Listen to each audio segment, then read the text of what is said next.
Hello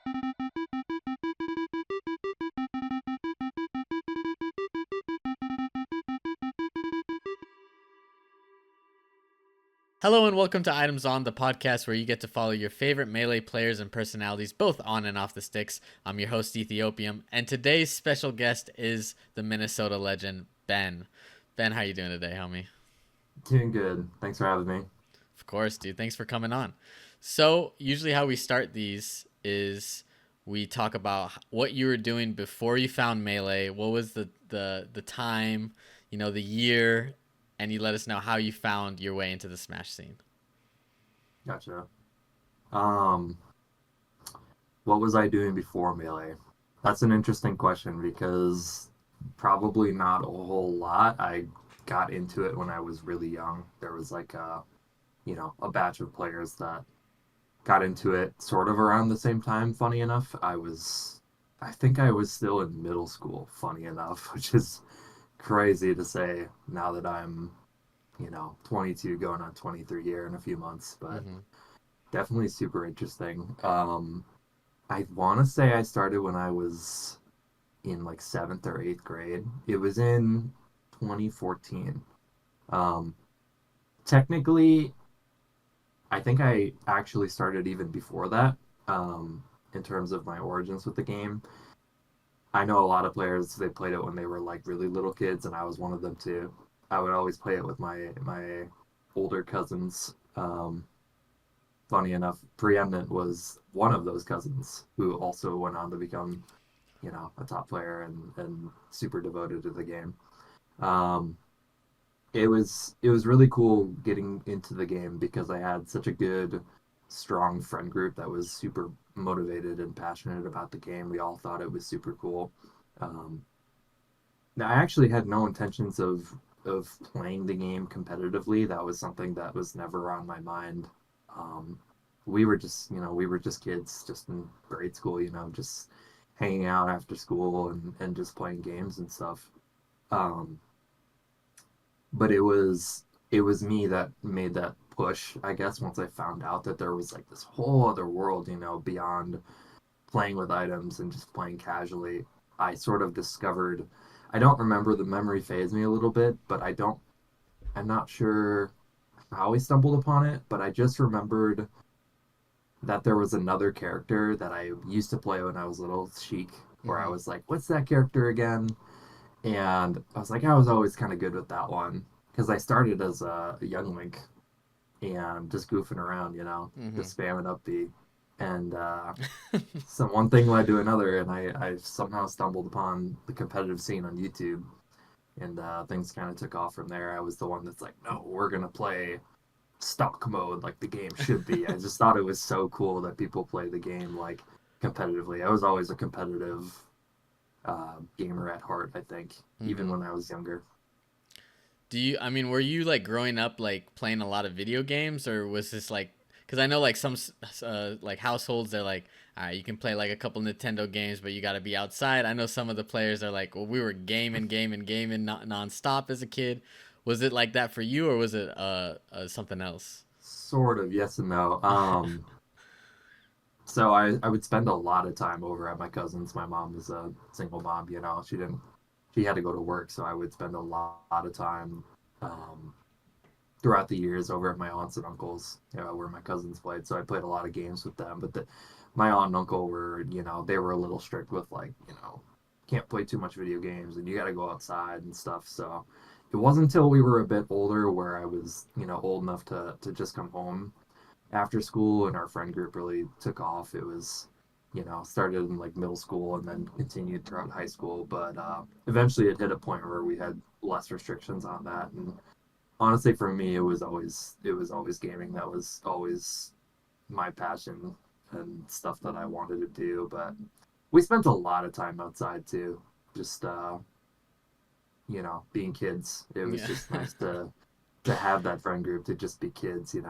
Yeah, definitely. Those are the glory days, right? When They really Smash, were. We yeah. still it's still always great to get that friend group back together because a lot of them moved on to other things and Mm-hmm. fizzled out and life happens. But when we do get back together, it's always just surreal to just play Melee with those group of guys again, so many years later, or like to be adults and just reminisce on that kind of stuff. It's my favorite thing in the world when I can get together with those guys.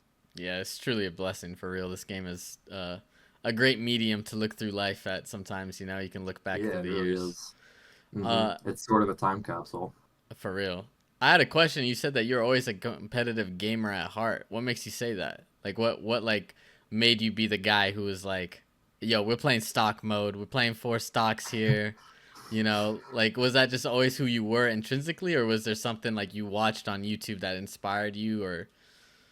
I think it was always inside of me because I always was kind of competitive and I always wanted to have like a fair fight and stuff. I'm not sure where it came from. Maybe it came from my dad. He played sports for a long time competitively. Mm-hmm. Um, but depending on where it comes from, just intrinsically or from inspiration, it's interesting. I think for me, it's just always been there. There was not really one thing that was like, oh, this is cool. Now I'm a competitive person. It was always like I was playing Young Link with my cousins, and I'd be super dialed in. I wanted that so bad. Just playing items and being like, there's a Pokeball. I gotta get this. Like I gotta win, and I would never win. They were always better than me. I was like, the youngest. The older cousin would always win, and nowadays we laugh because it's like he saw that what me and Preeminent became and thinks it's just super cool. So there's That's some funny stories there. it's pretty crazy that like your family has like that. Like I feel like there's some families in Melee, and I feel like yours, with you and Preeminent is like a little bit lesser Yeah, known. Like I think a lot of people don't know that y'all are even related. Like yeah, yeah. It doesn't look like it. Yeah, it's not like Foxy Grandpa and Alco where you're like they're yeah, yeah yeah, they're yeah. brothers like Right. Yeah. Or even like the UGS Armada. Like yeah. they look kind of similar too. Yeah, the accents give You it can just away. tell. Yeah, a little Did bit less obvious. And there's another funny one that I think a lot of people don't know. I think it's true. I think Zamu and Ringler are also cousins. really? Yeah, I did yeah. not know that. That's crazy. I've heard that one through the years. Unless it was a massive bit, I think it's true. You see, you gotta be careful with Ringler because they be doing bits Yeah, for there's a real. lot of bits. Yeah. So I don't. I'm like, are they? Did you guys like push each other when you were young? Then you and Preeminent, like, were you both competitive, or was it like you were the competitive one and Preeminent was like, "Yo, let's just play"? Was that like a certain dynamic there, or was it just more y'all just game and having fun, and next thing you know, here we are?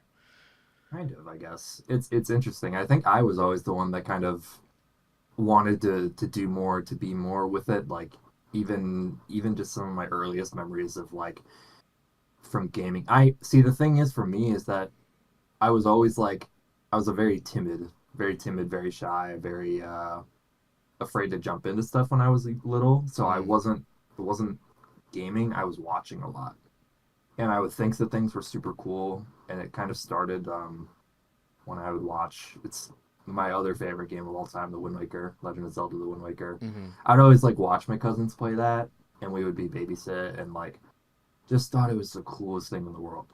I never played it, and then that game was the one where I finally like got mustered up the courage to play it, and I was like, this is amazing, you know. Or another game, Battlefront 2, the OG one, the Star Nice, Wars dude. Battlefront Respect, 2. Yeah, respect. I used dude. to play that too. That was a sick game, dude. Hmm. I'd have my childhood friend, my buddy, who lived across the street. He would come over, and I just thought that that was so awesome. You could go, just these grandiose battles and stuff, and I'd be so into it. I'd just want to win, and um, yeah, it was always about fun. Like I always just loved video games and just having fun, but at the same time, I think it was something that was always there that I didn't really fully recognize and fully embrace until Melee. Mm. It was Melee that really kickstarted that and, started my hobby and passion in esports, I guess.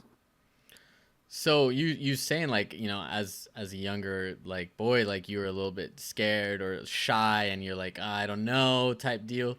What Yeah, made I think it you? was just like back in the day, it wasn't really a thing, like Yeah. competitive gaming wasn't, it didn't exist. Like it wasn't something you could just do, It was Mm. like You oh, had to video like games are video search it games, out, they're right? for fun and like, there's no avenue here to explore that, to embrace that Mm. um into some kind of medium like that. But later on, I guess it was discovering, I don't remember if it was the first documentary or like just watching VODs or just even the mention of hearing that there was a tournament for Melee was like, oh, I could I could do this and I could win. And then like seeing that people were making money off of it too and stuff like that. That to me was just crazy, and I guess it's something I just never acknowledged in my brain, but I think it was always there. The desire was always there, like even if I didn't know it for a long time. What was your first tournament experience like, and when was that? Because like making the leap, I feel like Yeah. would be daunting, especially at that age, right? Yeah, I think it helped that we played just within our friend group. It was like, I think at the most we had 7 people. People would come and go, but there was always the core 4 or 5, especially 4 that were like pretty devoted to it. So having that consistent friend group all throughout grade school, it was like that was it. That's what we do after class, the summer breaks, like all of it. It was either we play outside or we had a garage too. We had kind of a home base Mm. where we had a garage, and we had just a whole row of just big ass CRTs, and we just got up to so much trouble.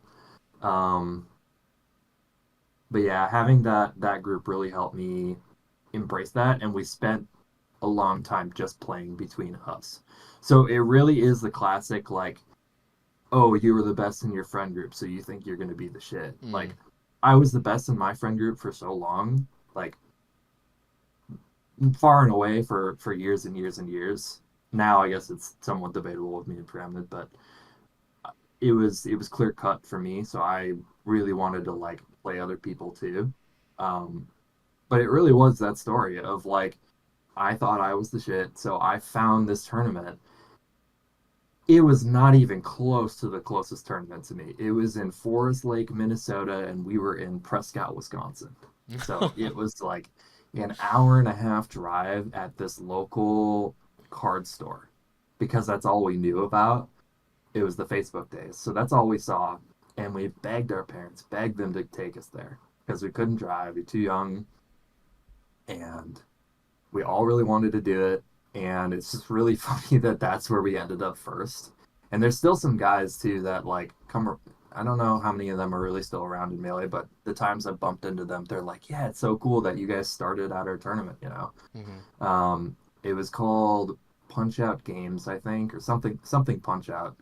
Um, not super big tournaments. It was just like a local community kind of like, because this was far. This was far from like even the Twin Cities and like the centralized scene. We weren't part of that yet. Mm. So we would go to this card store. We were like, well, this is it. This is what we got to go to.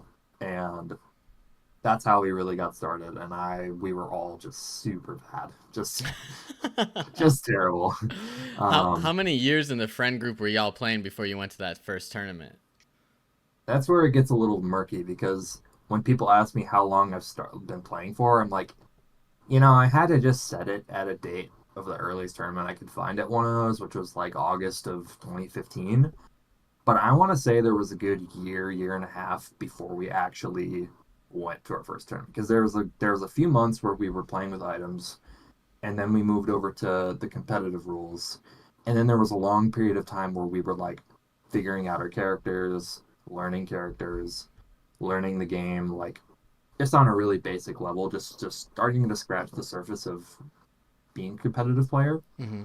And I want to say that was at least a year. So it might even go as far back as 2013, but I always say I think it was 2014. And my official like competitive start date was somewhere in August of 2015. I see. Um, yeah. So when you went to that first tournament, then were you like, what was the mindset when you left the venue? Because you get humbled, right? Like we all do. Yeah. And You then are get you just humbled. You like, were like, man, f this? Or are you like, I'm coming Nah, back. totally opposite. I was like, Nice. I'm coming back. There was this one Fox player who was like king of the tournament. His tag was Maiko, and he was so fast. Like in my 15-year-old eyes, I thought he was like lightning speed. I was like, never seen this before.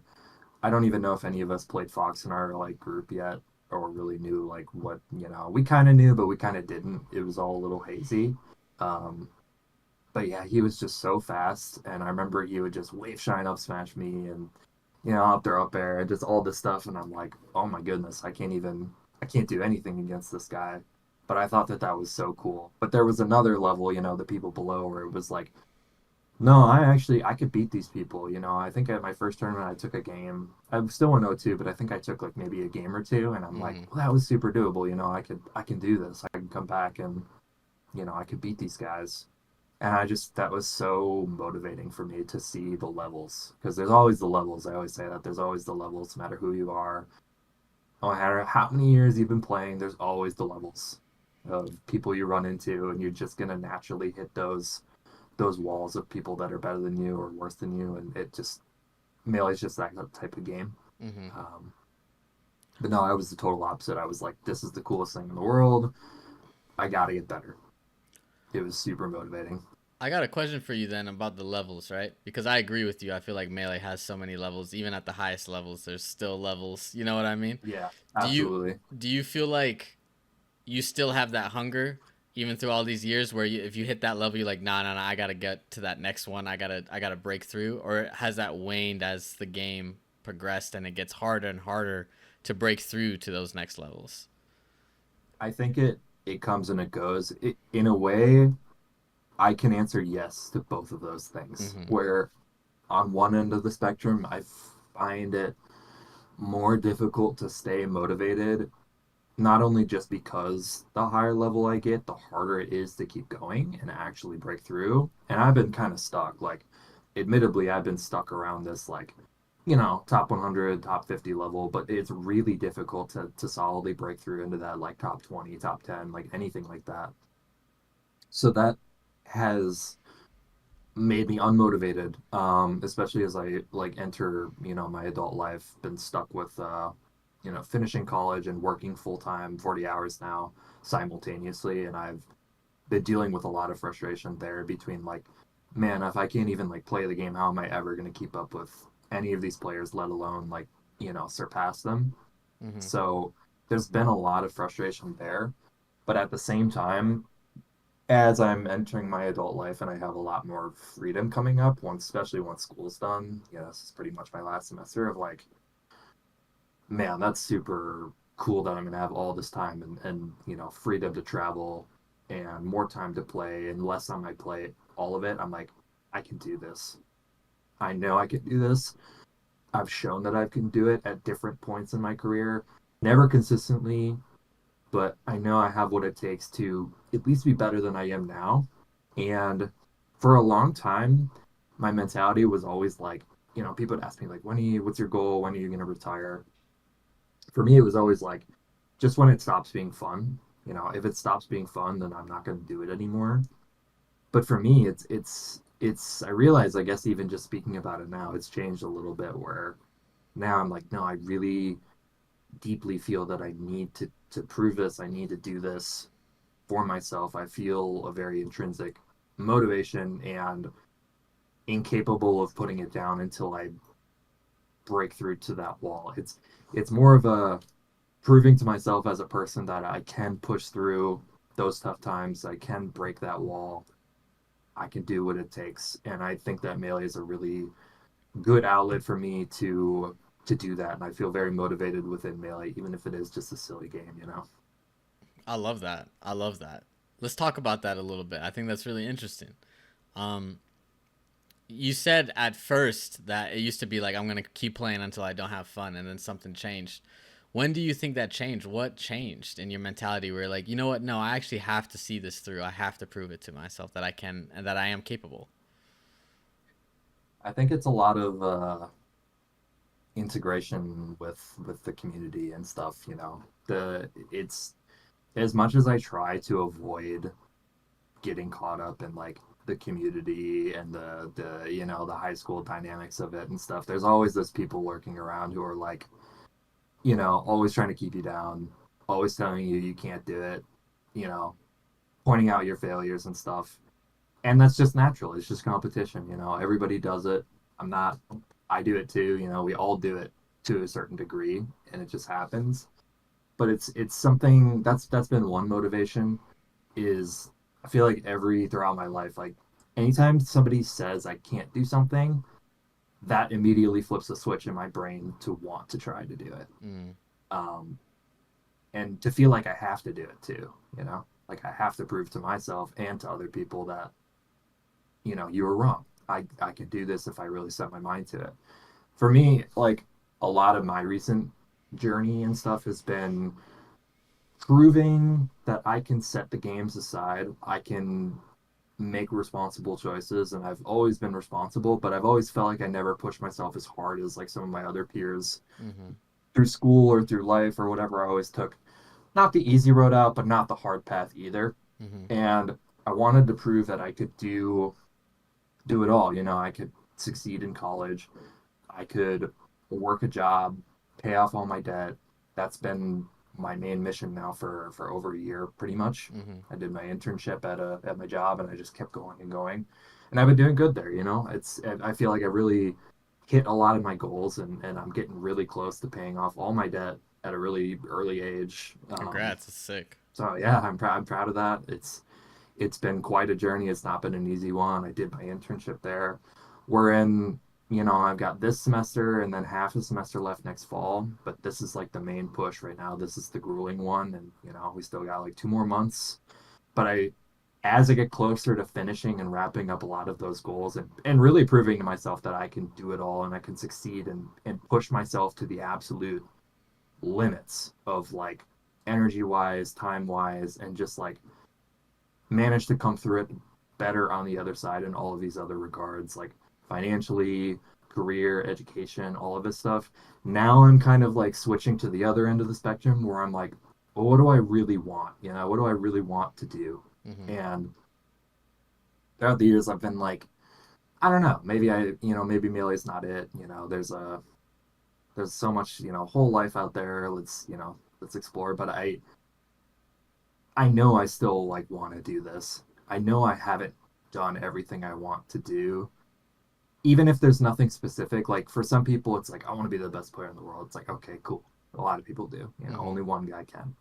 Or be top 10 or whatever. It's never been a tangible thing for me. It's just, I think I'll know when I know when Mm. I've hit that point where I'm like, I really, I did it, I made it. I proved what I wanted to prove, all that kind of stuff. But yeah, I'm really coming out the other end here so much more motivated for Melee than I ever was before, just because I've been away from it for so long. I'm still here, but like I wouldn't really. It doesn't feel like it. My heart, body, and mind is just not in it right now, and it hasn't been for a long time because I've just been doing other things. Mm-hmm. But for the first time in a really long time, I'll have finally have the chance to really, really dive back into it, and I couldn't be more excited for that. Let's talk about some of the things. You said you want to prove it to yourself. When people, talk down on you, you want to prove it to them. You want to show that, hey, you said I can't do it. Well, I can do it, right? What were some of the things in Melee where you've been able to do that? And you can look back That's a on good now question. and you're like, yeah, I did that shit. You know what I mean? Yeah, yeah. That's a good question, honestly. One that I don't know how to answer off the top of my head. I guess it's hard because it's never been like a tangible like if I do this then I did it. It's Mm-hmm. never been like that. It's never been any one specific thing, but I think it's just been like through the years, through the moments, some of the bigger ones I guess that come to my mind is like I made top 6 at a major, Riptide 2023. Just incredible weekend. Like it was my 21st birthday there at Riptide. Um, I made top not just top 8 but top 6 at that event, and that was a really big deal to me. That was like really all the stars aligned, and it was a really special weekend. Um, And then I think it was last year in 2024, I won a tournament over Wizrobe, who was, I think he was top 10, maybe not, but I think you so. know, he's been top 10 multiple times. So that was another big one for me. Just really just those kind of moments that make you realize like I can actually do this. I could be up there someday. Like just because I made top 8 at that tournament or I beat Wizrobe at one tournament doesn't mean you're there, you know? Hmm. Like still have so many down times, even right now, like not being in the game, haven't been doing super hot this year, but I know it's all there and it's all potential and it's what I put into it, and I'm excited to put more back into it to try and see if I could actually reach that point, you know? Let me talk a little bit about that Wizrobe win. I believe that was Invincible 8. It's either 7 or Yes. 8. Yeah. Invincible 8, winning the tournament, a stack tournament, great showing. I was watching it. That shit was lit. Um, you were saying like how you're going through all this stuff. You're going through school. You're trying to get the job, the internship, trying to pay off all that stuff, and you still showed up and you competed. Like, what was your mindset going into that tournament? And were you like, was it freeing? Was it like nervous? What was your thoughts like in the big time pressure scenario? I don't know. I guess it was just another moment where things clicked. I've found that when I'm going into an event and I'm going into it for fun, that's when things click for more, and it comes full circle because I really particularly like Invincible because I get to stay with all of my friends from high school. That's the room situation because my one buddy, he went to University of Madison. Mm-hmm. Shout out to Jason. He's a really good friend of mine, and he's helped talk me through a lot of life stuff, especially related to melee. Even if he doesn't play anymore, but he still watches and he houses us for those tournaments each year. And there's been a lot of special moments there. But just knowing that I was going to see him, I wasn't going to win the tournament. I was going to see him, and I think that like that's a really good example of like those tournaments where I tend to do better is when I have like fun on the mind. I have something else on the mind. It releases a lot of that pressure. And I guess that's what I want to do more going forward. Like even though it's one of my motivations to show the people that say I can't do it that I can, I don't think that's a healthy motivation. And it's one that I have to constantly suppress and find ways to navigate and to not let that be my motivation because I find throughout the years that it never does me really any good. And the thing is that no matter how good you do, the people that don't like you, the people that don't want you to do well, there always be a reason. There always will be an excuse for why your accomplishments didn't count, they don't matter, blah blah blah. It's just putting focus into negative energy that you don't need to, you know? Mm-hmm. So Um, how do you find that balance then personally? Because like you said, it is a driver, and I think it's a driver for a lot of people. But it I can is, see a yeah. lot of people like getting in that trap where it drives them too much. They don't find that balance. They're too tense in the game, and they get frustrated. Or B, maybe they do accomplish their goals, and then they look back and they're like, "Well, I was just pissed during the whole time. I couldn't even Yeah. like enjoy Yeah, it." I think there's just so much to be said there, and it's it's it's such an easy thing to say like, yeah, I'm not gonna do this, but you slip back into it without even realizing it sometimes, where you get progressively more and more like intense with it and more irritated, I guess, and it really does take a lot of the joy out of the game in the process. And there is something to be said about those players that they maybe go too far with it. They get to a little too lost in the sauce there with using anger as a motivation. And but it's actually been something I wanted to test this year. Like I tweeted about this where it feels like after Genesis it made me realize that it feels like I in the moment with that kind of pressure, I kind of succumb to it in a little sense. It feels like a predator prey type thing where it's Mm-hmm. like I immediately get put on the defensive. I immediately am like resorting to like fear, to nerves, to other negative emotions on that spectrum. And I wanted to toy around a little bit with anger this year and see if I open myself up to that a little bit, where will it take me? And I honestly think that it's not been good for me. It hasn't really helped all that much, and it's made every single loss just hurt that much more. Mm, And every single win not really. It also takes away from the wins a little bit because, like you said, when you do succeed, you come out and you're like, well, I was just going through it the whole time. It didn't even feel good. It hmm. feels good a little bit, but yeah, I think it's been tough for me because sometimes playing with like that Zen, JMUS type of like trying to lock in, it just doesn't work for me sometimes. But sometimes it does. Like when I played Wizzy on that stage, I was just in the game, very locked in, not really nervous, just kind of just playing. And he's a player I've like played a lot, so I felt more comfortable than say going up against like Zane, Hmm. whoever, someone that I haven't played as much.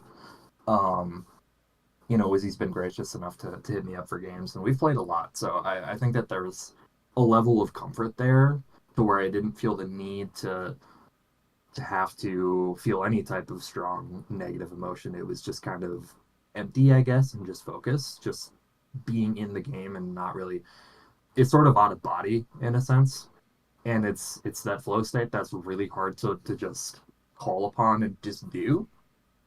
Um, but it's so important to compete. It's so mental, and I want to explore more of that, like esports psychology. I want to make that a greater emphasis. I want to toy around with like different mindsets, different emotions, see how they affect me. Does it feel good?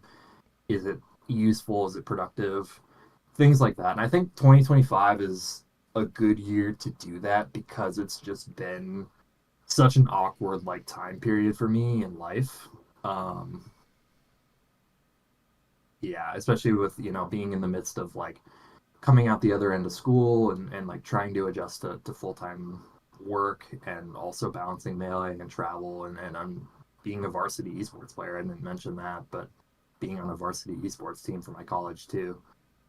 Shout out to UWF esports, but um, no, I think that that's been where my head's at is now that I've hit so many rankings. I kind of dropped the number focus a little bit where it's like don't really care if I'm 32 or 58 or even, not even top, but like not even top 100. I know where it could be, and it's all about figuring out how to consistently play to that level and how to also push past that too. I wanted to ask you something that you touched on before. We're gonna touch on the UWRF stuff as well. I think it's really cool about that you're doing that. Mm-hmm. But you said you're trying out anger, you're trying out these emotions in your gameplay, trying to tinker and see what leads to better results, what leads to worse results. And I thought that was really interesting because I know like players, like a lot of great players, they'll like incorporate some things in their gameplay, like let's say like specific like gameplay things, but not necessarily specific mental things. So they'll Right. incorporate like gameplay things, and it might make them worse for a couple tournaments, but once they get it locked down and they're more consistent, it'll make them better in the long run. Is that sort of the same thinking that you're having in terms of your emotional state? And do you think that that is needed in order to push yourself to become the best version of yourself? Yeah, I do. I think that the process is really similar, and I think it's something that I've ignored for a long time in terms of like, how do I actually want to mentally? Because when it comes to competing in anything in sports, people have like rituals, they have routines, they have these mindsets they try to attain consistently, and they have things that they fleshed out that work. And I think like you look at players like Jmook, who very consistently is meditating. He's not really he doesn't change that formula all too much because I think it works for him and he's figured out what works for him. But it's made me realize too that I don't know what works for me. I've never thought about having a consistent mental space that I try to be in when it's come time to play. So yeah, it is a similar process to like incorporating and stealing gameplay things. It's also me looking at like, you look at like the Mokis who are really intense and really angry and they can draw into that and it fuels them and motivates them. And then you also look at the JMooks and stuff who are the other end of the spectrum who are so dialed in, or like HBox who is all about like the predator prey like relationship. Like he is that like shark in the water. He's looking for that. Like he just knows how to make the other person crumble in that regard. And like it's being pushing past that level is it's you know it's so gameplay focused, but at the same time having that mental state locked down and figuring out something that works for you, whatever it is really important. um and I think that not enough players really dive into that, and it's something I just want to like explore while I have the chance, and have been a little bit, like I said, I tried to draw into like a little bit of anger when I play, and just seeing if I can handle that, seeing if it even helps. And like the consensus was like, no, I don't think I can handle that. I think it's always going to lead to anger, leads to more anger, it leads to hate. Mm-hmm. And you really start to just hate everything. You start to hate the game, you start to hate everyone and everything. And you're just, when you're that like drawn into the game and it's such a personal thing to you, that it doesn't feel like a good idea to me. But maybe sometimes you have to draw into those emotions that you don't want to feel, you know, Mm-hmm. even if it's sadness or anger or whatever it is. Sometimes different emotions are necessary for the moment, to get yourself to push past it, because competing is not always fun. Sometimes it's miserable, you know. Definitely. It's a crazy thing that, we put ourselves through, that we probably isn't normal to put ourselves through, but we do it anyways because it's fun, it's, I don't know, it's just what we're drawn to. um I think it's really important what you said. Like you sometimes you have to like face those emotions, because I agree. Like I think there's a lot of players who go like one like they go too far. Let's say in anger, for example, and they let that drive them too much, but it really ain't who they are. And then there's other people. I feel like you can go the opposite way, where you try to be too zen and you try to be too blank, and so you try to like push down these emotions, even though you like intrinsically are gonna feel them just because we're human. And yeah so it's like important. Do you feel like it's important to like confront those feelings, whether it be before a tournament, during a tournament, after a tournament, maybe after a bad loss or a great win?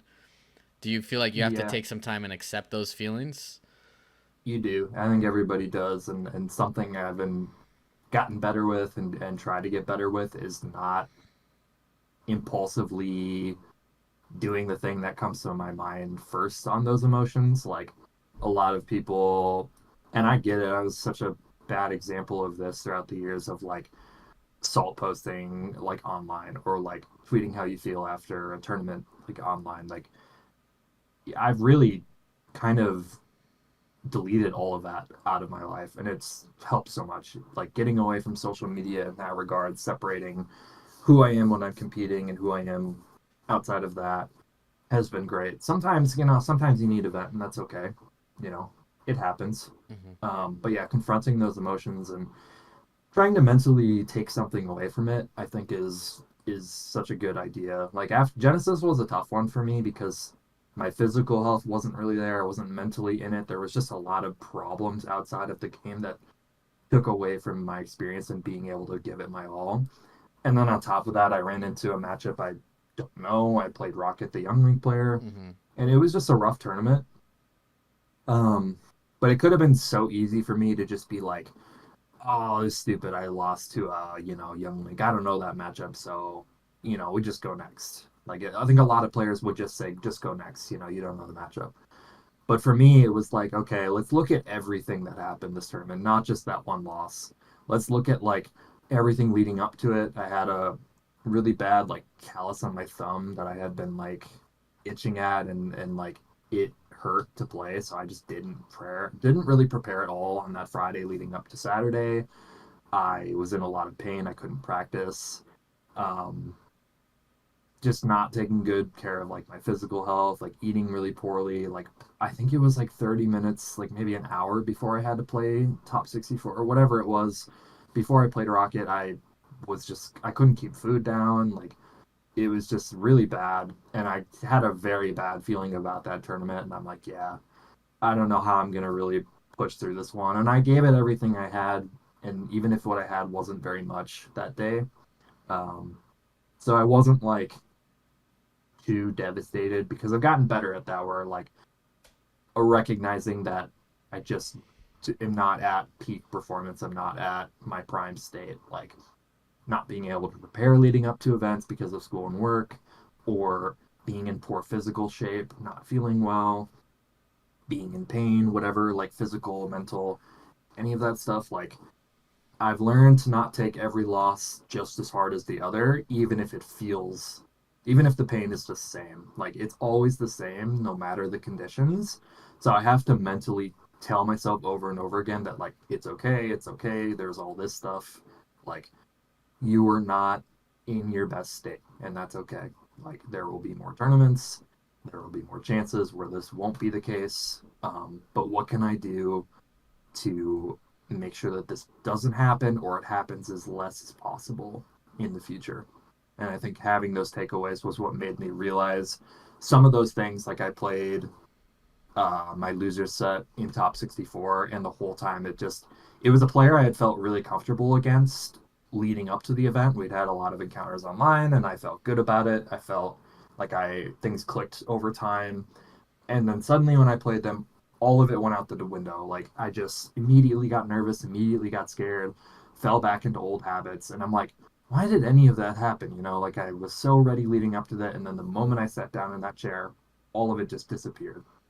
And those are the moments for me that made me realize, wow, this shit is really mental too. It's not all about the gameplay. Like, if you can't sit down in that chair in top 64 and push past the chaos and find a way to play your game, it don't matter how good you are. And honestly, I think, like, I should talk to him about this a little bit, but like Dylan from Michigan, Osify, he's another player I feel like that I see that from, and like, he's a good friend of mine, so I honestly maybe should talk to him about it. Where he's had a lot of heartbreaker sets, just so many like game fives where he's doing things out of character. Um, he just looks like he's nervous, Hmm. and like everyone who knows him's like, this guy is crazy good. Like, the sky's the limit.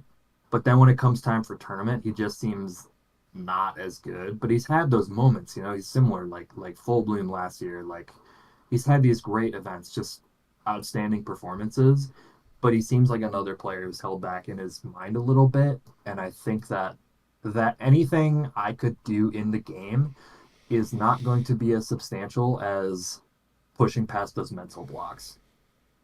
That's actually really interesting. You brought up Ossify because we just interviewed him Oh, before you, and really? we actually touched on some of that stuff. So, Nice, but nice. yeah, Yeah, definitely. There's a good connection I feel like between you and the Michigan homies, which I like honestly. yeah, yeah. Um, Definitely close to the Michigan scene. I want to ask you one more like mentality question, and then I want to get into your chic a little bit more of technical. But in terms of mentality, like I feel like we touched on this a little bit earlier, but there's just like a lot of noise, right? When you're in the melee community, some good, sometimes bad, a lot of social media posts, a lot of streams, right? And we don't have to Yeah, get into all of that, but like how have you dealt with trying to block out the noise and finding, your zone? Because I feel like that's something that you've really had to go through these past like three yeah, years or so.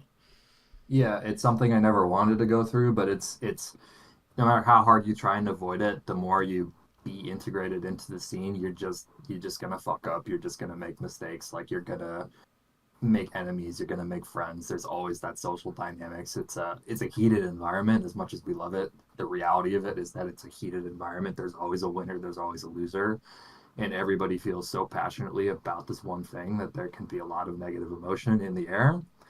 And I think it was a matter of just being through that and making mistakes and learning how to push past them, be a better person, reflect on mistakes. And I think that that's the most important thing. And also, just like, really in my head, just deciding what matters and what doesn't. Like, why am I really here? Because I love this game, because I want to push myself in this game. All of this other noise, like you said, there's a lot of noise that you have to tune out. There's a lot of chit chat, there's a lot of whatever, and you have to really filter that out. You have to filter out what matters, what doesn't.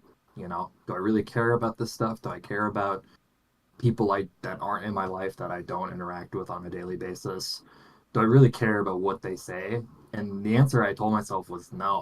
Why should I? I don't see these people. I don't interact with them. And everybody has them. Some people are fortunate enough to not have to, you know, make enemies or have problems, run into problems with people, but it's a matter of filtering out that noise and just like trying to be as nice of a person as you can and make up for mistakes. We're all gonna make mistakes. We're all human, both socially and it's not always in the game. Socially too. Yeah, Um, it's a very so empathetic that's, answer. I mean, that's It's just how I think about it. yeah. I respect You that. know, No, I think it's it's good. I think it shows that you really have thought of like that's introspective. You know what I mean? So yeah, I respect that. That's a great answer. Let's talk about the Sheik a little bit. Um, I think a lot of players casually feel like a lot of times Sheik is one and the same, and they try to yeah, lump I all these know. Sheiks in. And I personally listen. I'm as casual as the next guy. You know, I'm not winning nothing, but I feel like it's completely different. You know, people always say, "Oh, J Mook's different. J Mook's different." He is different, obviously. You know, he's Right, incredible, but you could still see that different Sheiks, even back in the day with Kirby Kaze and all that. Like they just do different stuff. If you right. were had to break it down and say what differentiates my Sheik from the rest, what am I known like best for in terms of my Sheik gameplay? What are my strengths? What are my weaknesses? How would you describe your character? Like how you play your character? Excuse me. That's a tough answer because it's been a clash of like who I feel like I am and who I'm told I am. If that makes sense. I'm Yeah.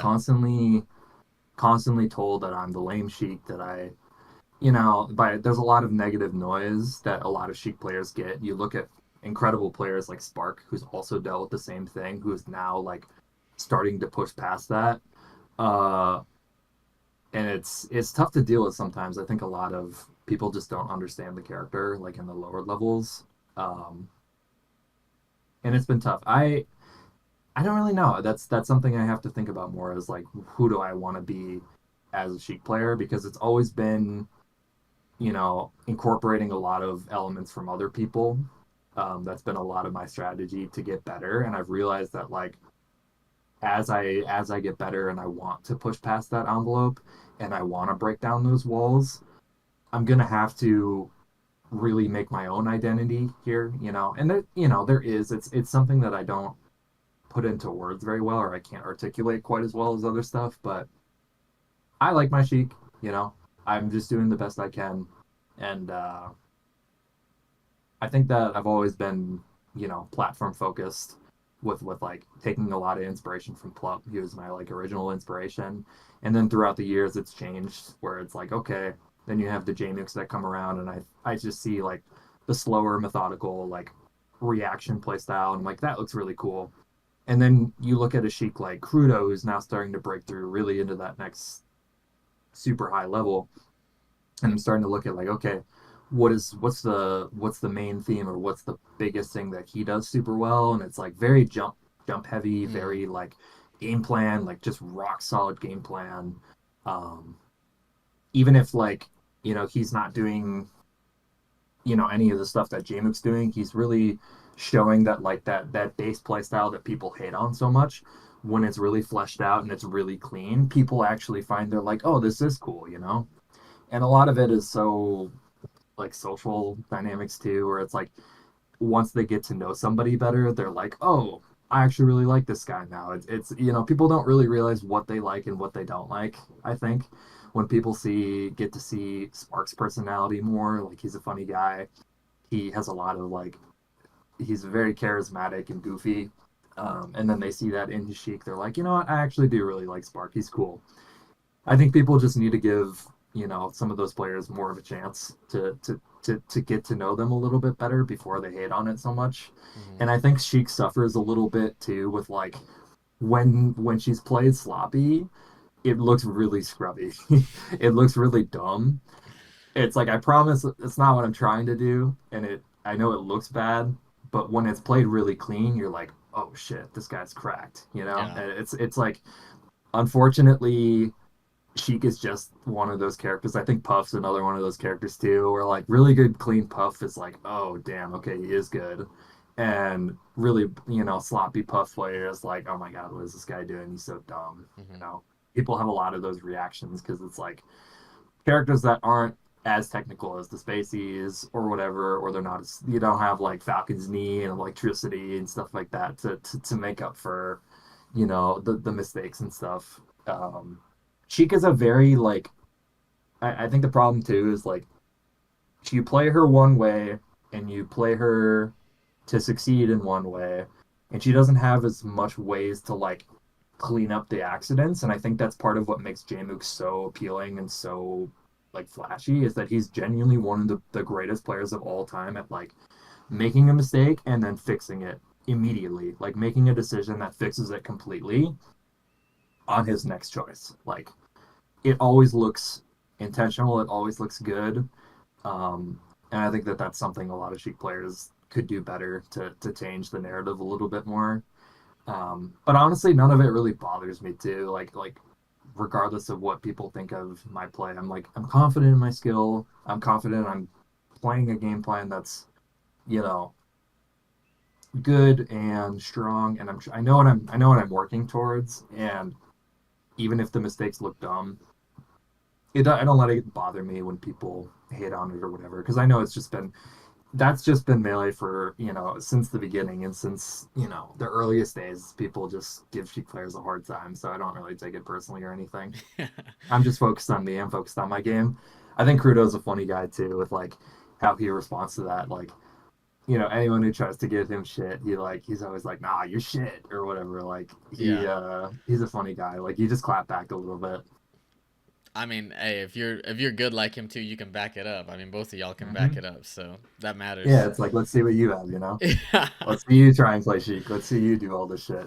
I mean, that's like one of the reasons why like I started the podcast is because like I feel like a lot of people they get like something placed on them that really isn't indicative of like who they are, or maybe it was back in the day. Like I interviewed Aklo and people were always calling him the lame fox or whatever, and it's like, bro, Yeah, like no, this it's like guy's that was so like not back the in case, dude. Yeah, 2014 when he was doing I that. Yeah. remember because I was around for those days in the pandemic because he was a pandemic player that like he played before it, but he got known in the pandemic, and that's like the Aklo taunt or Yeah, like the way yeah. he played or whatever, Like like 2020, all of that yeah. stuff. But that's what keeps me going too is like anyone can change the narrative so quickly. All people think about is who you are in the moment.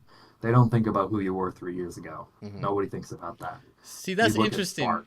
because I'll disagree a little bit personally because I feel like he still gets that little bit of that flack even though he's doing Does he? insane shit. I don't know. I Oh, feel like sometimes like from the scrubs or the trolls, I feel like it's hard. I yeah. feel like it's hard to shake it off a little bit unless if you like have a crazy win or like you win a super major and it's like when does that happen? It's tough to I do think the that. biggest takeaway is that those people don't deserve any attention, dude. They don't know what they're talking about. They don't know anything. They Yeah. don't matter. Uh, Agnes, like I'm glad that he's been able to show like how technical he really is. Like he's so technical and so proficient in his game plans and stuff. And like it's cool when a player can change the narrative on them like that. And like I hope maybe I can do that someday for me too. Like take away some of the comments I get of like oh lame chic or whatever. It's like it's weird because I'll get so many comments about how fast I am, but then at the same time, there's the other side who's like, it doesn't matter because he missed a dash attack or whatever more than one time in a row. It's like I know what I was going for and it didn't work. Like boohoo. Hmm. But it's like I hope that it all can come together and that what I'm trying to do and what I'm trying to execute can be shown. And like I get a lot of nice compliments and nice people when I do well and stuff. So it's like it doesn't really matter, dude. Like I don't know, you just get negativity, positivity from so many different people from so many different places that like if you read into like that, then it's just like I don't know, like what are you even playing for? Yeah. I'm playing for myself at the end of the day, and I'm playing for friends, playing for myself, playing for family, whatever.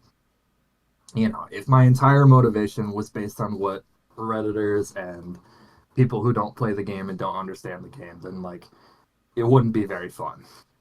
I probably wouldn't be playing Sheik Yeah, that makes if that sense. was the case.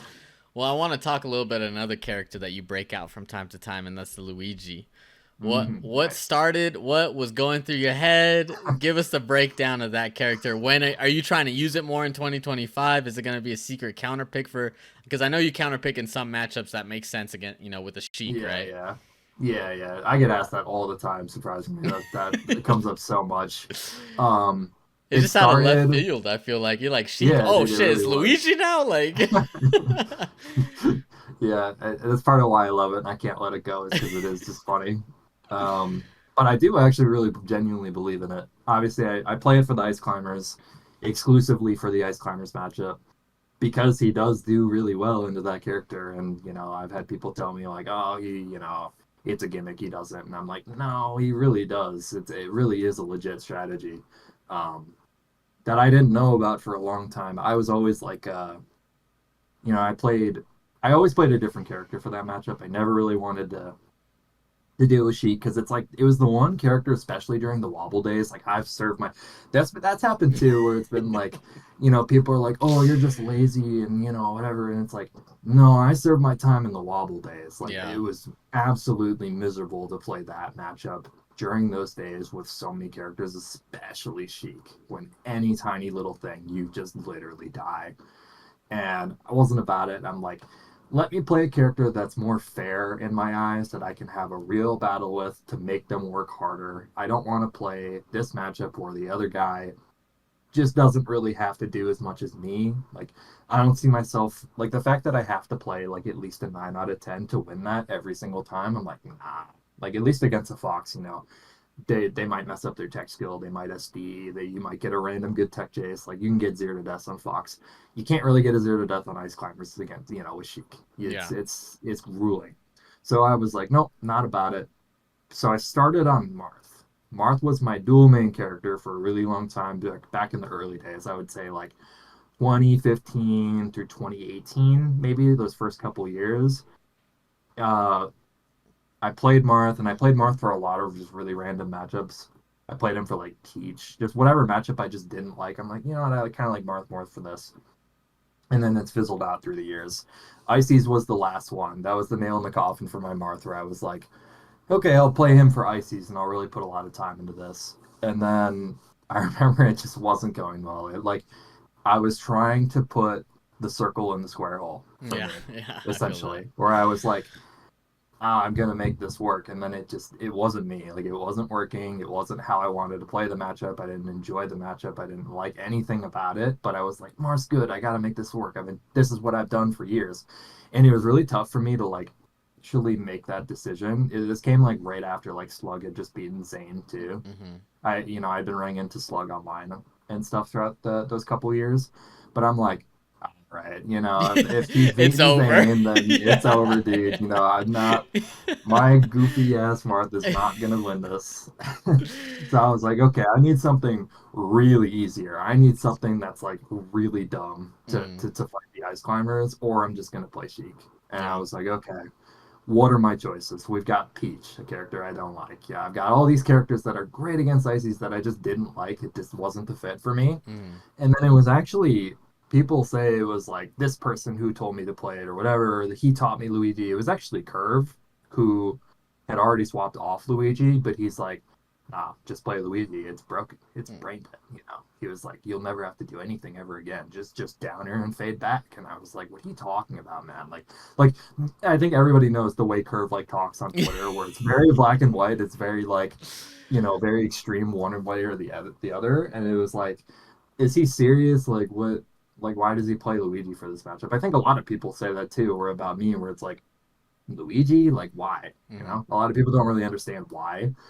And it wasn't until I actually like Curve messaged me or I messaged him or whatever, where he started to explain the matchup and started showing me a few things, and I started watching it more, and I'm like, wait a minute, this is like genuinely one of the easiest characters to play against Ice. He's like on a core level, and it negated everything I hated about that matchup for a long time.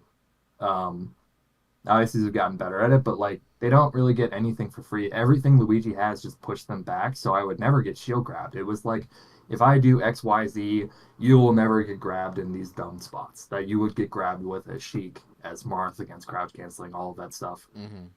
I really like that. I was like, this is cool, this is awesome, and this is also funny. This is really funny. I can't wait to practice this and just bust this out.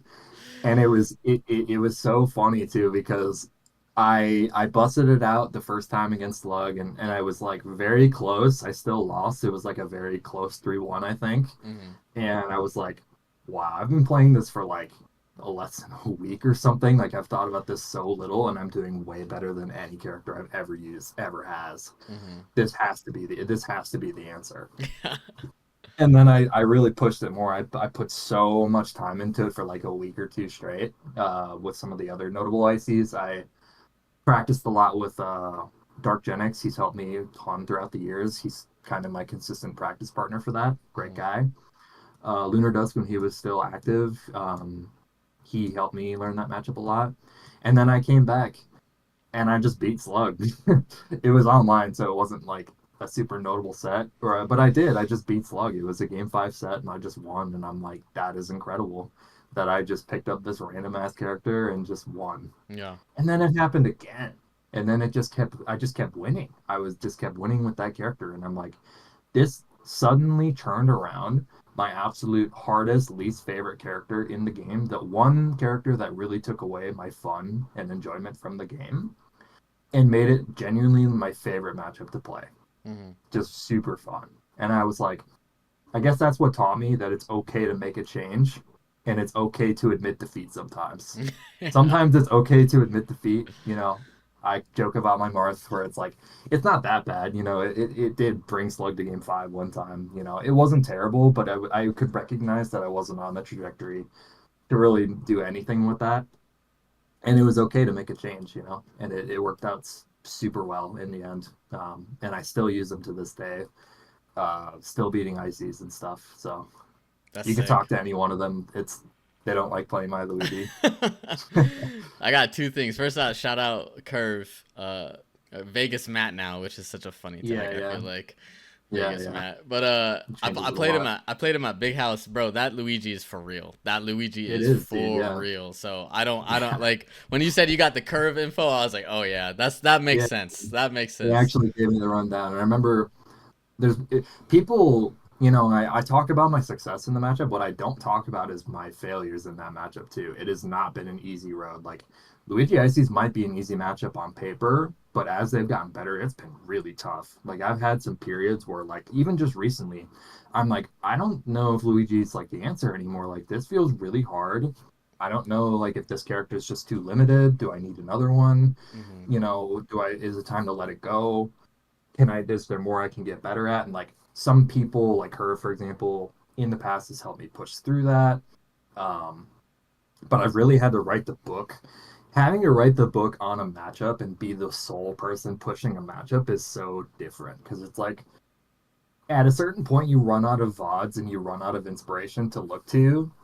Um, and you're kind of just stuck. You're like, well, it's all on me now. Like, what can I do? What can I do to push through this wall all on my own? And that was really daunting too. Granted it was an easier matchup, but like in a sense I felt like, one of the pioneers of the matchup, even if it's like a super irrelevant one that, nobody plays. But I thought that was cool. When people talk about Luigi Ices, I hope they mention me because, Oh, they have to now, dude. they have to They now, have yeah. to. The other thing I was gonna say, and then we'll move on to some of the stuff that you like to do outside of melee. But the other thing I was gonna say is that you mentioned like it's funny, and I feel like that, especially in tournament, that plays to your advantage so much more. Like if something funny is gonna happen, it's in their opponent's head. They're like, I don't want to be the butt of the joke. You know what I mean? And Yeah, so you dude, already have that exactly. one up. Like I feel like it's such a Yep. cheat code. It is, dude. I've fell victim to that too. Chudat is the genius because he used my strategy against me. I was at 100 and like whatever degree fever, and I played him at a Genesis, and I was so miserable. I like was popping Advil like crazy Hmm. just to get through that top 64. It felt horrible, but I had to play Chudat, so I'm like, okay, well at least this is my matchup. Game 1, he doesn't know what to do. He's like loses with ices against my Luigi, and then he stands on the character select screen, bouncing between like 10 different things for like 2 minutes straight, and he lands on Mario, Yeah. Oh, and okay. I I know lose what the set you're set, talking about, bro. and I lose the set, and I still get shit to this for this day about that set, and I have no choice but to just laugh because it's just funny. Like I guarantee you, there was no strategy involved other than that it was funny to pick Mario, and he beat me. I asked with Mario, like that was it. That was the whole strategy, and there's something to be said about that. That it really did get to me, and I bet that a lot of the ICs do feel that way too, where it's like I can't lose to this. Yeah, that's funny, dude. Uh, It is funny. I want to move on a little bit. We touched on University of Wisconsin River Falls, right? Am I getting that right? Yes, You yes, are yes. a varsity player there on their esports team. Can you let us know like how that came together and like what does that look like in terms of how you represent the school? Yeah, yeah. Again, it all comes full circle. It all comes back to that core group, that core high school group that we all lived in the same town, and like four of us went on to go to that school because it's the closest college and it's cheap and whatever. And like we landed at this school all together. Mm-hmm. So it's thank shout out to my friend just tags the monster. He got the ball rolling on that because very conveniently, like our first year there, second year there, or whatever, they had announced that they were opening an esports program. And my friend's like, yo, would imagine if we could get melee at our school. And I told him, I'm like, yeah, good luck with that. You're going to get melee at our school. Like, good luck with that, dude. I kind of laughed it off, but I'm like, if you want to try, go for it, dude. And he was the one that got the ball rolling, and he believed in it. And he talked to the coach, and he talked to them, and told them that he's like, yeah, no, we have like two top 100 players, and like both of Le Monster and Royal. They also go to that school, and they were on the team. Mm-hmm. They were PR'd in Minnesota at the time. And it really was a good sell for them. They're like, oh, this is cool. We have a full team here. We basically came to them and we're like, we have a full team, a stacked roster right here for this game, and they already were having Smash Ultimate there too. So it was such an easy sell, I think, that they were like, yeah, they love the idea that they picked us up. They started a melee team, and I'm super grateful for it. Shout outs to our coach, Dylan, Coach Dylan. He's a good guy, and he's helped us out a ton. They help us out like dead ass. It's probably been one of the strongest sponsors in Melee in recent years. They Mm. pay for a lot of our stuff. They support us in a lot of ways. They've run into some problems. We haven't been able to go to as much in some of the semesters. Um, but no, they've been like no shot. I would have been at even half as many of the events as I was these last couple of years if it weren't for them. Mm. I was in a tough spot. I was in a tough spot financially. The debt was stacking up. I wasn't making enough money. I was forced to take out loans and stuff, and I was like, I don't know how I'm gonna really pursue melee. This might be it for me for like on the national stage, and I was really bummed about that. But they've managed to keep me going, and I credit them a lot for why I've been able to stay relevant and stay growing as a player too. I don't think I would have if it weren't for them.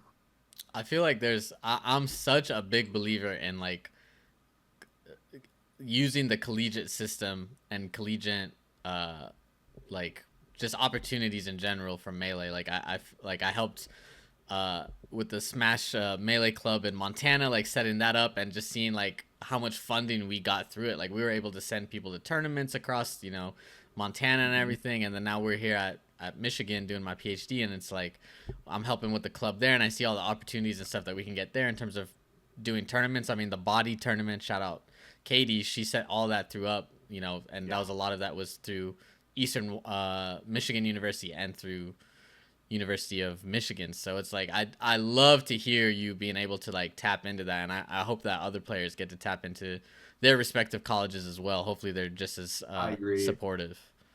Yeah, I super agree. I think that's been the one disappointing part is like when the funding isn't there to send us to big majors, they kind of haven't been able to do a whole lot with us as a melee team because the collegiate like level isn't really set up for melee quite yet. It's not really something that's widespread the same way it is for Smash Ultimate. Mm-hmm. And that's been kind of a bummer. It would have been really cool to like play like for example, they bring the Ultimate team and the melee team to these events a lot of the time. They bring us all. And the Ultimate team they seek out events where it's like, oh, collegiate, crew battles and stuff. And I love crew battles. It's like one of my favorite formats to play in. Yeah. Would have loved to take part in some of that and like represent my college on a greater level, like with my team rather than just individually. It's all been kind of individual. We haven't gotten to like play as a team. We never really did. And now we're coming up on like, it's sort of the end of that a little bit. I'll have one more, hopefully, send off good semester with them. They haven't been able to do much outside of Genesis for me this semester, but, I'm grateful for all of it, For sure. regardless of what they can or can't do. And now I'm in a better financial spot where I can still go to stuff too. And my debt's gone and whatever. So it all worked out in the end. And I'm hoping to have one more really good semester with them next fall, just to wrap things up. But I do hope that like the future of Melee on a collegiate level is explored more and developed more because I agree with you. I think there's a lot of potential there in terms of like getting more people involved, generating a lot of like funding and excitement and like moving out of that like super grassroots like Melee into like more of the real world, catching up to Ultimate and some of that and Mm-hmm. getting more eyes on it, more from people outside of Melee. Um, I think there's a lot of potential there for sure. It's So been something really cool to be a part of. I remember back in the day we used to the collegiate crews used to be a much bigger deal. Like that was like way back. That was like more like Yeah, I 2015, was around a little 2016. bit, but I was too Yeah. young. Yeah, I do remember a little bit though. Like it was something that existed. It was tried. It was something that was tried and tried and tried, but it was just never really got big enough. Mm-hmm. And then all of those people involved in Melee graduated. So now it's like And then COVID now it's and tough. yeah. And then COVID, yeah. So it's something that needs to be resurrected a little bit and risen from the dead. But I think there's a world that it's possible. It's just going to take the right team of people to organize something like that. So we've talked a lot about melee. Let's talk about some of the stuff that you like to do off the sticks. Like you said, you've been working your ass off at school. What are you majoring in first off? Yeah. I'm a information systems major. It's technically computer science and information systems, but I focus more on the IS side of things. And then I'm also a business administration minor. Um, so not the easiest, I guess, but I work IT. That's kind of my focus right now. That's what I'm going into, and that's what I'm working my way up. Um, Still figuring out what I want to do, but that's what I've majored in. That's what I've settled on.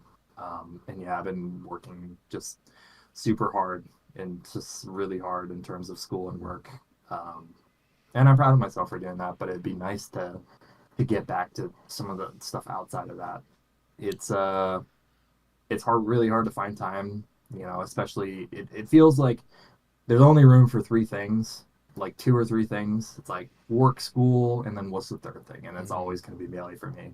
So, but before that, before I was working the way I was, and before I got my internship and stuff, it was like school, Melee, and then there was room for a third thing. And I reconnected with like childhood passion. I was a good swimmer. I Mm-hmm. really like swimming, and I was delving more into like the working out and doing that as a hobby. I had a membership where there was YMCA with a pool and a gym and stuff, and I want to get back to that. I think that that's another key area that would help me outside of life and would be enjoyable, but also would help me in Melee too, because like my physical health has been an issue at more than one tournament now, Mm-hmm. like based on what I've eaten or like if I drink or anything like that. So I'm excited to get back to that. There just hasn't been time for any of that stuff in a long time. And it's something I had to drop that I was definitely sad about. And I'm excited to get back to that. That's one thing I definitely like to do. But I'm just excited to have more time to like spend time with friends, more energy too. Like it's just tough because nonstop for 4 days a week. That's all I do is school and work. I go to class, I go to work, I go to class, I go to work. And then sometimes the weekend, it's like, well, yeah, I really need some time to catch up on sleep. Uh, Even when I get to the weekend, Melee's not even really the first thing on my mind. It's sleep, it's catching up with people, it's, going to see a movie, just like hanging out with people. And it's just been really tough. I'm really excited to have more energy for all of that stuff again, hanging out with friends, going to events, going to movies, going to whatever, Dude, I'm trust excited me, for I that. feel you, bro. I mean, like, did Yeah. when I started the PhD, I actually took I think 2.5 or 3 years off of melee completely. Just Yeah. like I just You couldn't. have to, dude. I just had to like I couldn't focus, and I was still trying to run at that time, and like so I was like more focused on that than melee, and so I was like, that's my We're one only thing. human. Yeah, so I We are totally only human, and understand, there's dude. only room for enough stuff. We can only do so much. And now that I'm at the finish line here, I'm like, man, I really wish I didn't push myself this hard because I'm feeling really burnt out. But, Yeah, we're so dude, you close to gotta the take finish that line time, that, bro. yeah, you do. You do. I Yeah, kind of wish I wasn't trying to compete while doing all this at the same time. But, I put myself out there all the time. But no, I respect recognizing that and being like, I got to just drop this. This is too much. And I, absolutely, if you're doing a PhD, like, come on, you're gonna need a lot of time for that Yeah, dude. I mean, relative dude, to like school or whatever. it's all the same. I don't care. Like it really like college, even some for some people, high school, work, whatever it is. Like Yeah. it will drain you. It's just the hours. Yeah, it's It's just the just the raw time, the hours, man. raw Yeah, energy, exactly. So like it ain't even if even you're not about doing that. anything. Yeah. Yeah, that's true. That's a good point. So when Yeah. you do like let's say you got the weekend, no work on the docket, you played a little melee. You're like, all right, I've got my melee in. What are you looking forward to? Or what is like some of the things that help you relax then? Because I know that's something that you gotta need, right? Is that Yeah, dude. relaxation? Exactly. Dude, I've already got it all planned out. I'm already daydreaming every day about it. I'm gonna wake up that Friday morning, gonna go to bed after work on Thursday, or Yeah. maybe play a little bit. I'm also really into Lethal Company. I've delved into that game a Word. lot. Okay. I have a second game now that I really enjoy, and I'm really trying to push in that community and stuff. But whatever, like I have time for that. I'm gonna wake up on a Friday early. I'm gonna go to the YMCA. I'm gonna get a good swim in, come back, have a good meal, boot up Melee for a while, and still have just like so much time in the day to do whatever. If I plan to hang out with friends, I like bowling. We do that quite a bit. And having those three, I have a 3 day weekend because I work 4 10s, which has Mm-hmm. been really nice, and it's kept me sane a little bit because I have 3 days to recuperate. Mm-hmm. But I mean, I just have so much more time, so much more energy, so much more motivation for anything in life, and can't wait, dude. What's your PR bowling score? What are you bowling out here? Dude, on like Melee, there's no consistency with that one. When people are like, "Are you good at bowling?" I'm like, I don't know how to answer that because sometimes I'll have random games where I'll do like, I think I got like 186 one time, and Mm-hmm. then sometimes I'll do like 120, 130, whatever, like fairly respectable. I'm not really trying to be good at that game, but it's fun. And then I'll have those just absolute stinker games. Just but so do all my friends, whenever we get together as a high school group again, like they're in town, that's the first spot we'll hang out at. We'll have some drinks and we'll go bowling and stuff. It's a good time. What music are you listening to? Are you a big music fan? Do you play instruments? This is one thing I've been realizing is that so many melee players play instruments, and I'm like, okay, it Yeah. adds up. It adds up. So are you one Yeah, of I've those realized secret that few too. or Dude, it might be a Michigan thing. I feel like a lot of Michigan players I they talk to, do, they bro? they do, Yeah, dude. Yeah, like negative Tim. yeah. He's super big into music. He's a really good friend of mine, and I know he plays instruments and he does all that on the side. I was never a music guy. Me and my one Jason, actually, my high school buddy, we were forced to do something in middle school. It was either band or choir, Hmm. and we just chose choir because it seemed like the easier of the choices. Neither of us liked it. We were menaces. We were absolute menaces in that choir class. We sat next to each other and just fucked around the entire time. Like it's never been a focus. I can't. It's we always laugh about it because it's like I can't believe that teacher didn't move us or separate us because we were just demons. It was Yeah. demon time in middle school. Um, but no, I have a lot of respect for people that play that stuff, and I think it's not surprising to hear that a lot of melee players also play instruments because there's some connections there between like the raw technical skill and like just how it works. Like I don't understand. I'm not gonna pretend like I understand it because I don't do it, but based on what people tell me, like I've talked to Tim a lot about it, and like I'm like, yeah, that does make a lot of sense. So why it would translate into melee a little bit, Yeah. but Tim no, Tim I'm goes never the gonna extra use mile that. with that. I mean, I interviewed him too. You could go listen to it for those who are Yeah, watching. yeah, Go to the negative interview, but he talks about certain beats and how they play in Falco spacing and stuff. I'm like, all right, bro. You know, yeah, dude. I don't play nothing, so that goes over If my head. there's Yeah, if there's one thing Tim is, it's passionate. He's a Yeah, passionate guy about a lot of love him, stuff. dude. Yeah, he's Yeah. great. So, what are you listening to though? You listening to any music? I mean, of course I do, but I I'm all over the board too. There's Yeah, no consistency with that. I'm sort of a Neanderthal where it's like this sound good, so I listen to it. hey, that's Where great. it's like, but I also delve into it more too, where it's like opening up to more artists and stuff, and like really paying attention to the lyrics. A lot of that old school like hip hop stuff I'm really into. Delve more into that. I'm sort of like stuck in my way. I'm like the kind of person who I find something I like and then I stick to that and I stick to that and I just love it. Yeah. But then I don't change and I don't try new things quite as easily when it comes to food or music or stuff. It's usually other people that push me in the right direction and then they introduce me to stuff like that, whether it's food or music. And I'm like, oh, I really like this, and then that becomes the new thing I like hyperfixate on or obsess over. But and it's no different for music. I just have a giant playlist with all sorts of random shit in there. Never been a super big music guy, but you're a little psycho if you answer the question. No, I don't No, listen to I don't. music. I Like know, right? everybody listens to music, bro. I met a couple Come people on, like that. I'm like, whoa. I mean, respect, but also I'm like, they're whoa. capping. They're Yeah. capping. Yeah, They just maybe. are embarrassed about it. They don't want to Yeah. tell what they listen to. But, Last question for you because you mentioned swimming. yeah. What's your favorite stroke? Which one are you right? It's the Olympics. Ben's on the line. $1 million Well, at stake. What stroke are you competing in? I don't know if it's my favorite, but it's the one I had the most success in. It was the backstroke. Mm-hmm. I was on a team and I won some swim meets and I still have those ribbons Nice. somewhere. I won the backstroke one.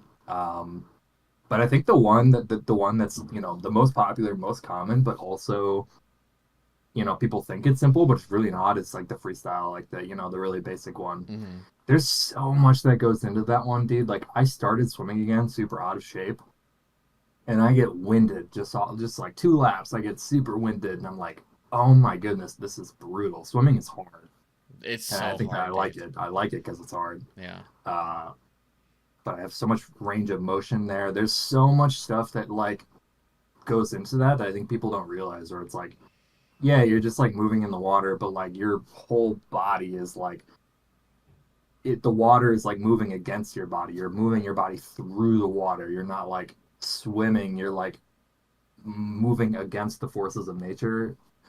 And there's so many different like tiny little techniques and like your rhythm of your breathing, the strokes that you do, and like keeping a steady like heartbeat and stuff like that, and breathing. There's just so much that goes into it, and I'm like, this is a whole other world here that someday I could go really deep into. For now, I just want to reconnect with it a little bit, and then I was forced to stop it. So who knows? Maybe I delve way deeper into that come this summer. A lot more free time, trying to get back into shape. That could be a whole new hobby I dive into. I Just believe, really dude. exploring more of that. Yeah, The melee Michael Phillips, dude. Dude, swimming is the best bang for you, but I'm a terrible swimmer. I get in the water and I panic. That's my best move. yeah, Like you get so much you do 30 minutes of swimming like 3 days a week, you are fit. Like that's just how it goes. Like there's no yeah. like It is a little bit of a cheat code. yeah. Yeah, And where you it's don't like really you get kind of injured really as get much either, I feel like, cuz you're not yeah, like you get banging and all everything. that. Yeah. It really works your whole body, and that was always my problem with like weightlifting too. Is I'm like I never really had that reassurance of like, am I doing this right? Is there more I should be doing? Is like less I should be doing? I always felt uncertain about it, but with swimming, I'm like, oh, nice. I could just bang my head against this wall over and over again, and it should help. Yeah, Like found that kind of like comforting in a way. But even then, working on technique and stuff would help.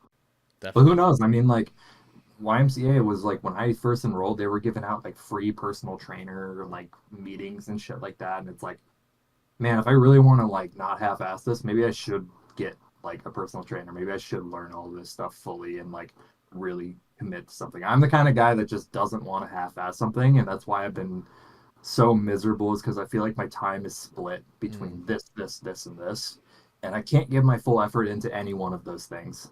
So I'm just staying afloat and staying well adjusted to all of those things, but I'm not able to fully put my heart and soul into any of them. I And feel I'm that, really dude. excited to eliminate school, get that done with, to now have like that third slot opened to put time into all of that stuff so much more. I feel that, Very dude. exciting. Yeah. Well, on that note, I think this has been a great talk. Thank you so much, Ben, for coming on. I really Yeah, appreciate it. dude, I had a lot of fun with it actually. Thank you. I appreciate Appreciate it that. as well. Yeah. Well, this has been Items On. Ethiopium signing off. Our guest today has been Ben. Thank you all for watching.